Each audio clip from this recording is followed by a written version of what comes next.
So I've had the last couple weeks to check out the Pixel XL. Let's get into the review.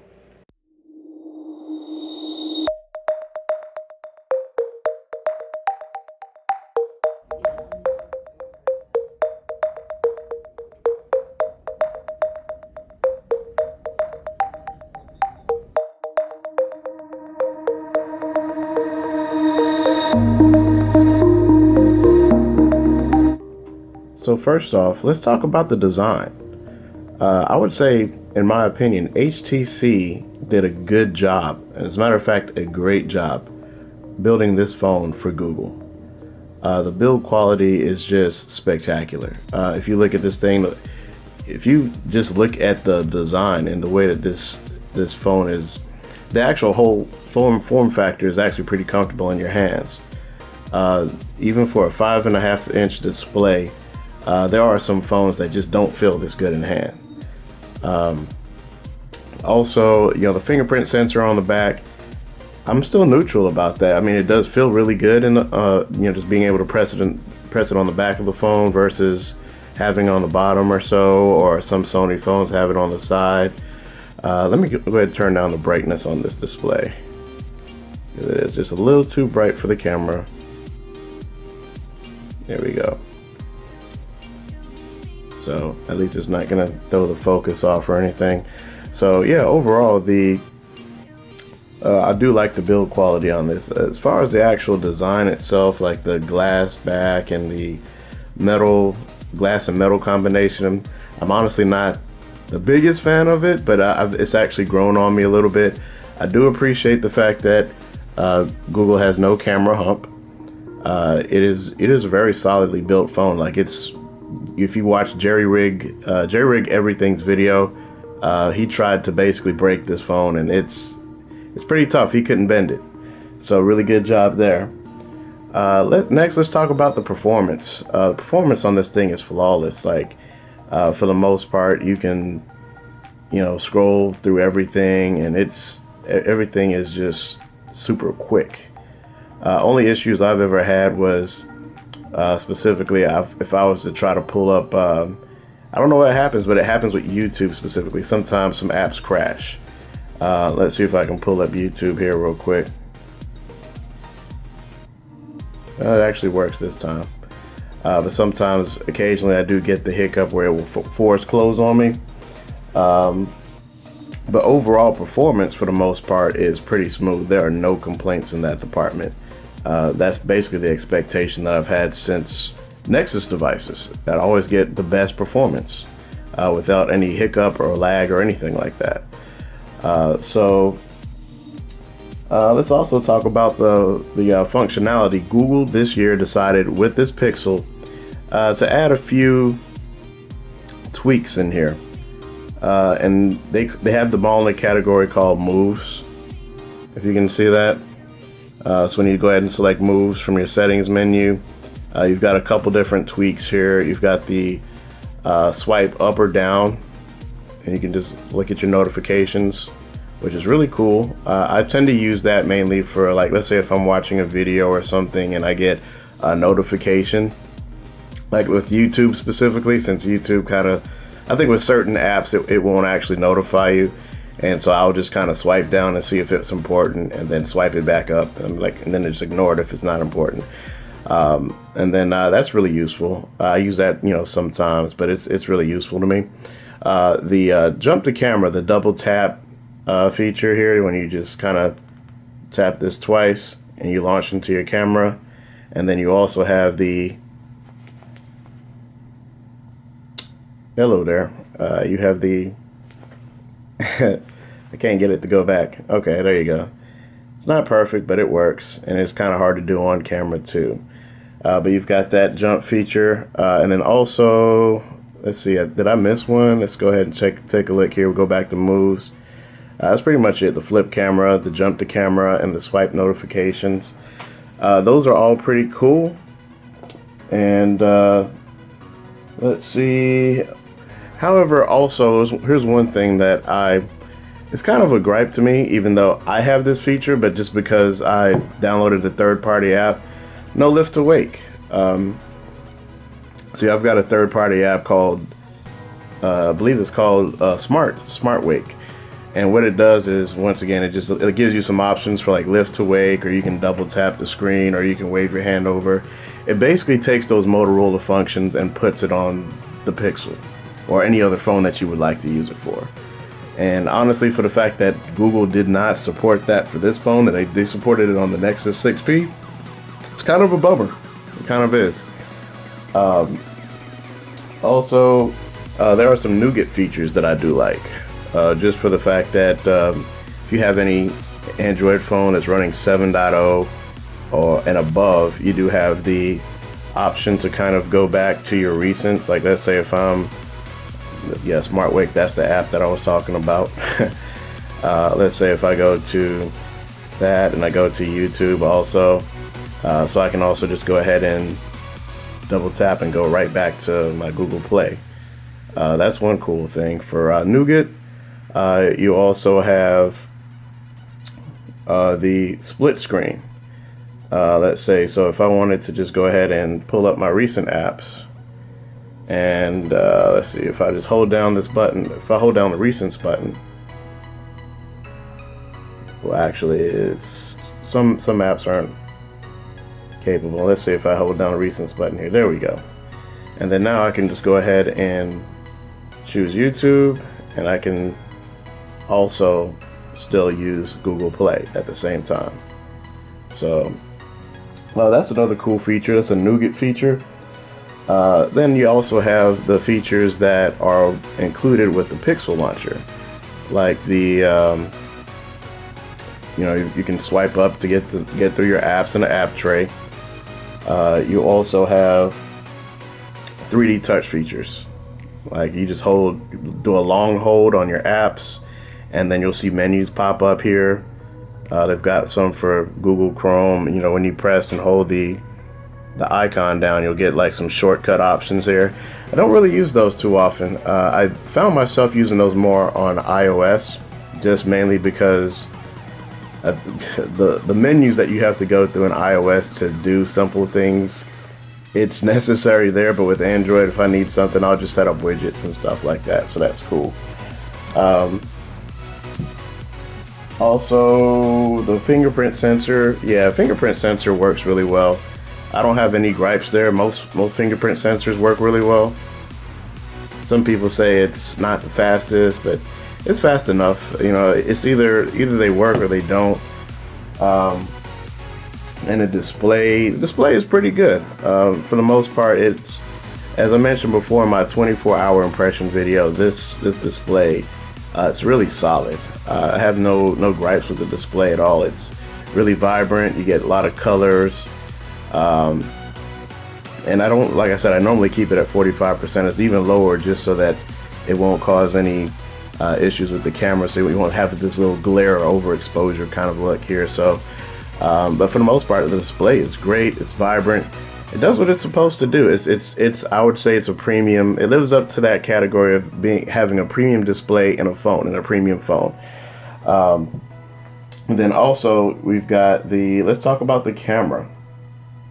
This camera, I must say, this camera is pretty consistent for the most part. Let's say if you just want to just open up the camera and just fire off shots, you can see how quick you can just fire shots all day, and there's no signs of slowdown or anything. And for the most part, there's, from the pictures that I've taken when I was just out and about, they are pretty good. You know, generally speaking, I don't have any issues. I know Google claims to have the best camera on any smartphone, period. So DxOMark rated this phone an 89, which I believe is the highest score for any smartphone. For the most part, does it live up to those claims?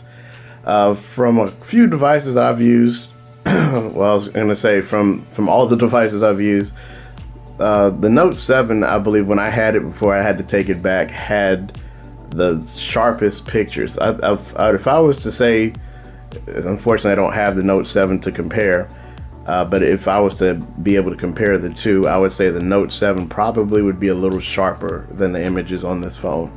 Don't get me wrong, the image quality is pretty sharp, but I wouldn't say, I can't really, I can't really say it's the best.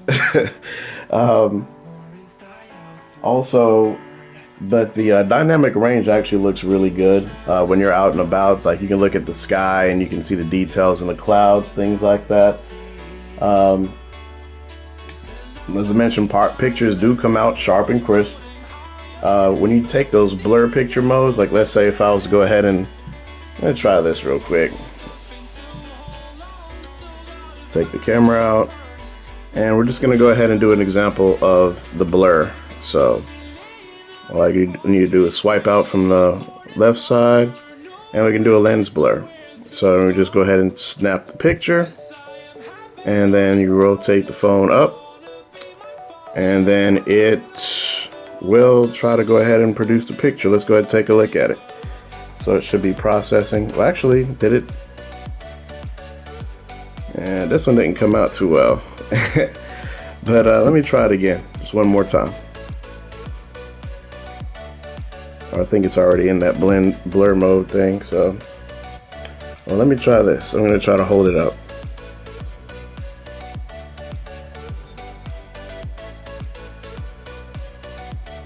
Here we go. Here we go. So,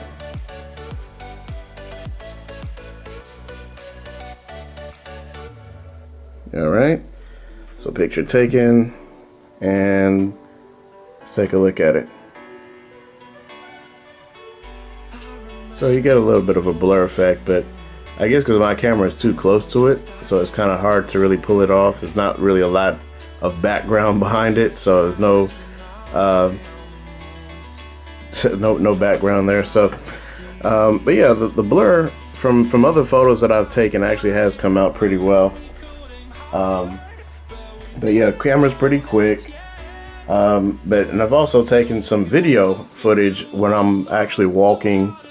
I was actually at work. They have a little walk path, and I was walking in a straight line. And so I took some video footage to actually compare using the Google Enhanced EIS, the electronic image stabilization, versus having no EIS at all. And the differences between the two are just unreal. When you have the EIS on, for the most part, it is a smooth, steady pan, like you're just walking forward. You would think that, like, you're walking on a treadmill or so. And then when you don't have the EIS, you can see the difference that it makes, because it's shaking all around. And I was actually using two hands to try to maneuver the camera, and it still came out that way. But for the most part, the camera is a solid camera on this phone. And let's see, for the sound, let's talk about the sound quality. The sound quality in this phone, I'm actually just gonna play something for you. It's loud, but it's not what you would expect for a premium high-end phone. So I'm actually gonna see if I can find something that's copyright. There we go. See, as I said, sometimes when you try to open up YouTube, it crashes.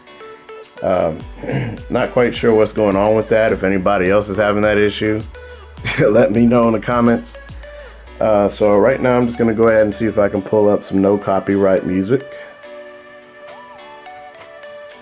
And let's see. So let's just go ahead and just pull up anything. And we got an ad playing. But yeah, for the most part, the speaker is pretty loud.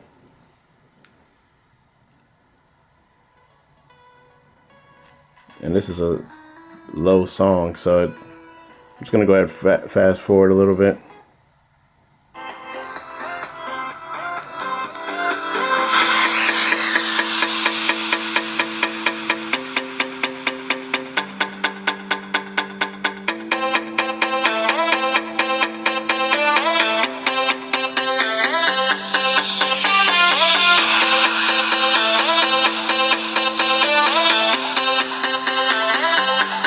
Fast forward a little bit more. something a little different.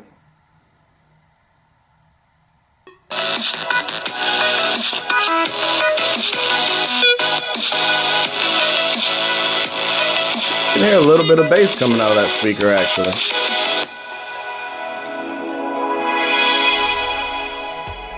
And the speaker is, sorry, bumpy cam. The speaker is actually right here.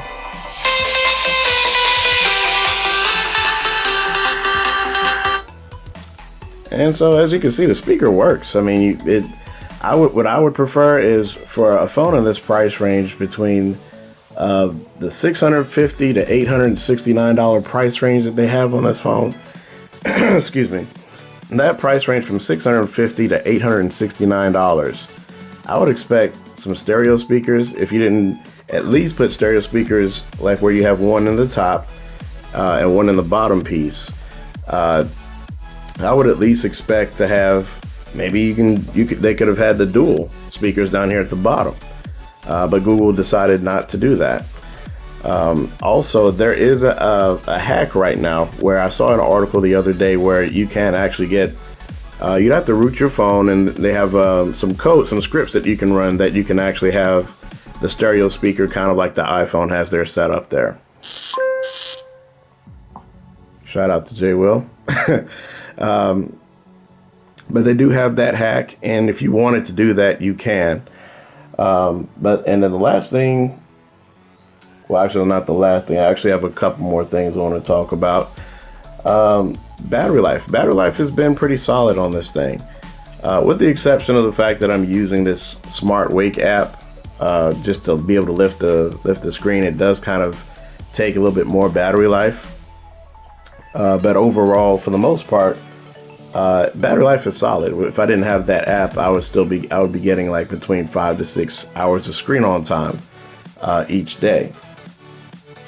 And for the most part, I don't have any complaints with battery life. And the idle time itself too is great. I can definitely get beyond 24 hours. I can get up to, I believe my best effort with idle time, just moderately using my phone, I've got to about maybe 34 hours of idle, 34 hours of time, I guess, total use, including idle time. So the idle time is really great on this Pixel. And then I have a few complaints. Of course, with the Pixel, they decided not to put water resistance. I would like to see up to IP68 water resistance. However, here's the thing with water resistance as well. Sony, even dating back to Sony Xperia phones when they did the commercials and people were just using them like to take pictures underwater and everything. That's cool, but Sony, there was a reason why Sony decided to take back that advertisement, and they started advising people to not take pictures underwater, even though the phone was IP68 certified, just due to the fact that at least the lab tests that they did were actually with the screen off in standby mode. So supposedly it's not really designed. IP68 is supposedly not designed for use underwater. But I would like to see that on the Pixel. Either way, maybe more likely the next Pixel will. Google said that they did not have enough time. Picture that. They didn't have enough time. They ran out of time. So hopefully Google will get the act together with the Pixel 2 or the Pixel Double XL, whatever they want to call it. And also, I'd like to see wireless charging come back. We haven't seen that since the Nexus 6. And I know this is not a Nexus device, it's a Pixel, but wireless charging is one of those rare commodities nowadays, and we'd like to see more of it. We'd like to see a comeback. In conclusion, I believe Google did a really good job building this phone. I really do.